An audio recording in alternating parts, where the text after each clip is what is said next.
మరలా చిగురించబోతుంది. గొప్ప దినాలు నువ్వు చూడబోతున్నావు. నీ యేసుకు సమస్తము సాధ్యమే. గుడ్ మార్నింగ్ దేవుని ప్రియ కుమారుడు, గుడ్ మార్నింగ్ దేవుని ప్రియ కుమార్తె, special good morning to you. ఈ ఉదయం ఒక మాట మీకు చదివి వినిపించడానికి ఇష్టపడుతున్నాను. ఈ మాట మిమ్మల్ని ఆదరిస్తుంది, మీకు ధైర్యం ఇస్తుంది. ఈ మాట మిమ్మల్ని లేవనెత్తుతుంది. చూడండి, ఈ మాట జకర్యా 13:9 ఈ విధంగా ఉంది. వారు నా నామమును బట్టి మొర్రపెట్టగా, అంటే ప్రార్థన గురించి చెప్తుంది, నేను వారి మొరను ఆలకింతును. వా, ఇది దేవుడు చెప్తున్నమాట. సర్వము చేయగలవాడు, నువ్వు మొరపెట్టు, నా నామం బట్టి మొరపెట్టు ఈసయా అని నువ్వు చెప్పి నువ్వు అడుగు, నీకు ఇవ్వబోతున్నాడు దేవుడు.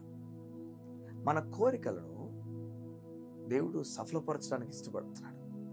మనమట ఆయనతో నింపుకొని, ఆయన వాంఛలతో నింపుకొని మనం ఎప్పుడైతే అడుగుతామో మన వాంఛలు కూడా ఆయన తీర్చడానికి ఇష్టపడుతున్నాడు. నిజమేసంగమా? ఈ ఉదయం మన దేవుడు నీతో మాట్లాడొక విషయం చెప్తున్నాడు. నువ్వు సిద్ధపడు, నువ్వు కార్యాలు చూడబోతున్నావు. దేవుని మహత్కార్యాలు చూస్తున్నావు నువ్వు. చూడండి, నా నామమును వారు నా నామం బట్టి మొర్ర పెట్టగా నేను వారి మొరను ఆలకింతును. ఈ లోకంలో చాలామంది వింటారు, వదిలేస్తారు. కానీ మన దేవుడు అలా కాదు, విని దాన్ని చేస్తాడు.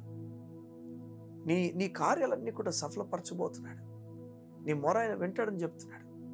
పేతురు ఒక మాట అంటాడు, మా వలనే అమూల్యమైన విశ్వాసం పొందారు మీరు పెద్ద తేడా లేదు. మీరు ఏ విశ్వాసం పొందారు, మేము అదే విశ్వాసం పొందాం. నీతిని బట్టి, దేవుని నీతి బట్టి మేము విశ్వాసం పొందామని ఓ మాట చెప్తాడు. ఇదే పేతురు ఒకరోజు ఒక ఆమె చనిపోతే, ఆ చనిపోయిన ఆమె దగ్గరికి వెళ్ళి ఆమె పక్కన మోకరించి దేవుని ప్రార్థన చేస్తాడు. చేసిన వేళ అని చెప్తాడు, అయ్యా ఈమె లేపు అని చెప్పి ఆమెతో తిరిగి ఆమెతో మాట్లాడగానే ఆమె లిగిస్తుందండి. ఏం అర్థమవుతుందంటే, మొర్రపెట్టగా దేవుడు ఆలకిస్తాడని చెప్పి పేతురుకు తెలుసు. పేతురుకు తెలుసు, మొర్ర దేవునికి చేరుతుంది, పరలోకానికి చేరిపోతుంది మొర్ర. బైబిల్ చెప్తా, అదే బైబిల్ ఇంకొక మాట చెప్తుంది ఏమంటే, పేతురు యోహానులో ప్రార్థనకు వెళ్ళారట 3 గంటలకు సుమారుగా. చూడండి, వీరు ఏం అలవాటు చేసుకున్నారు అంటే, దేవుని నామాన్ని మొరపెట్టడం అలవాటు చేసుకున్నారు. ప్రార్థన అనేది నీకు చాలా అలవాటు అయిపోవాలి. మనం భోజనం ఎలా చేస్తాం చెప్పండి, నేను ఎంత అలవాటు మనకు ఒక టైం పడితే సరిపోతుంది. ఆకలినా లేకపోయినా మనం తినడానికి వెళ్ళిపోతాం. కొన్నిసార్లు ఆకలి వేయట్లేదని చెప్పినా మన చుట్టుపక్కల వాళ్ళు ఏదో కొంచెం తినేద్దు, కానీ టైం అయిపోయింది కనుక ఆకలితో సంబంధం లేదు ఇక్కడ. అలాగనే ప్రార్థన మన ఆత్మకు అలా అలవాటు అయిపోవాలి. దేవునితో మాట్లాడాలి. తృష్ణ నీకు అధికం అవ్వాలి. దేవుడు నిన్ను కోరుతున్నాడు, ప్రార్థనతో నువ్వు నింపబడాలి. ప్రార్థన గది ధూపం ఇక్కడి నుంచి పైకి వెళ్ళాలి. ఆ దేవుడు తీసుకుంటాడు. ప్రార్థన ఆయన వింటాడు, ఆయన ఆలకిస్తాడు. వావ్, ఎంత గొప్ప మాట. నీ ప్రార్థన పరలోకమునకు చేరుతుంది. He hears your prayer. ప్రతి దినము నువ్వు ప్రార్థన చేస్తున్న ప్రార్థన పరలోకం చేరిపోతుంది అంతే.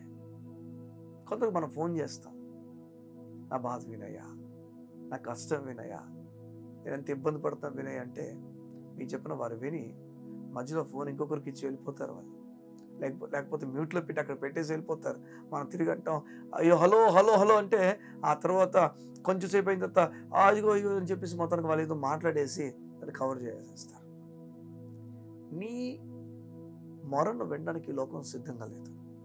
నువ్వు ఎక్కడ వారిని అడిగేస్తావు, నువ్వు అడిగేస్తే వాళ్ళు ఎక్కడ చేయాల్సి వస్తుందని చెప్పి వినరు వాళ్ళు. ఇది నిజం. అయితే దేవుడు నీ మొరను విని నీ ఈవులన్నింటి, నీకు కావాల్సిన ఈవులన్నింటినీ అనుగ్రహించబోతున్నాడు. ఈరోజు ఏమైతే అవసరమో అవన్నీ అడుగు ఆయన. మోకరించి కొద్ది సమయం గో అండ్ ప్రే. ఒక 2 నిమిషాలు మోకరించలేము నువ్వు దేవుని దగ్గర? మొఖాలు ఇచ్చిన వాడికి మోకరించు. దానియేలును నేలకు పడిపోయాట. దానియేలు మనుష్య కుమారుడు చూసి నేలకు పడిపోయిన తర్వాత బైబిల్ చెప్తాను, మనుష్య కుమారుడు తన మోకాల మీద నిలబెట్టాడని, తన చేతుల కింద పెట్టించాడు. అది ప్రార్థన విధానమును చెబుతుంది. అతతో పైకి లేపాడట. సగం ఈరోజు దేవుడు నిన్ను ప్రార్థన చేయమని కోరుతున్నాడు. నేను ఆలకిస్తాను అన్నప్పుడు వినడానికి సిద్ధంగా ఉన్నాడని. కానీ వినడానికి సిద్ధంగా ఉన్నప్పటికీ వినిపించట్లేదు. ఏమి కారణం? ఎవరు మాట్లాడేవారు లేరు కనుక. సమయం తీసుకొని అంత గడుపుతావా? గడిపితే ఉన్నతమైన కార్యం దేవుడు జరిగించబోతున్నాడు. ఆయన నామమును బట్టి నువ్వు ప్రార్థన చేస్తే ఆయన ఆలకిస్తాడు. జవాబు జరగబోతుంది. ఉద్యోగ సమస్య నుంచి బయట రాబోతున్నావు, పెళ్లి సమస్య నుంచి బయట రాబోతున్నావు, నీవు అస్తమానం ప్రెగ్నెన్సీ పోతుంది, ఆ సమస్య నుంచి బయటకు రాకపోతున్నావు. నువ్వు ఏ సమస్యలు అయితే ఈరోజు చుట్టుముట్టాయో అవన్నిటి నుంచి దేవుడు నేను బయట తీసుకురాబోతున్నాడు. నాకు వాక్యం చేత అర్థం కావట్లేదండి. మొరపెట్టాలి దేవునికి. నాకు ఆత్మ సాయంకాలం మొరపెట్టాలి దేవునికి. నాకు పరిచర్లో ముందుకెళ్ళాలని మొరపెట్టాలి దేవునికి. దేవునికి మొరపెట్టంతే దేవుడు సాయం చేస్తాడు. Take time to pray. Take time for pray. You should be having prayer time. తప్పకుండా నీకు ప్రార్థన సమయం ఉండాల్సిందే. దేవుడు విని నీకు జవాబిస్తాడు. కళ్ళు మూసుకున్నట్లయితే ఈ ఉదయం మీ గురించి ప్రార్థన చేయడానికి ఇష్టపడుతున్నాను. మా తండ్రి బిడ్డలు ప్రార్థన గదిలోకి వెళ్ళి ప్రార్థన చేసి వరగచ్చేయండి. ప్రార్థన ఆపేశారేమో, ప్రార్థన ఇంట్రెస్ట్ పోయిందేమో. నీ మీద ఇంట్రెస్ట్ పోయినప్పుడే ప్రార్థన ఇంట్రెస్ట్ పోతుంది కనుక అటువంటి బిడ్డలుగా నీ బిడ్డలు లేకుండా ప్రార్థన మీద ఆసక్తిని పెంచండి. నీతో గడిపినట్లుగా నీ కృప ఇవ్వండి. నీ బలమైన సన్నిధి, మార్పు, నెమ్మది, నీ కృప, ప్రార్థన అనుభవాలు నీ బిడ్డలకు ప్రకటించు. యేసు నామమున ప్రార్థించుచున్నాం తండ్రి. ఆమేన్, ఆమేన్, ఆమేన్. ప్రార్థనలో నెక్స్ట్ లెవెల్ ఆఫ్ లైఫ్ను చూడాలని కోరుతున్నాను. సేవకులుగా దేవునితో నువ్వు ఎక్కువ గడపాలని నేను ఆశపడుతున్నాను. God bless you. See you tomorrow.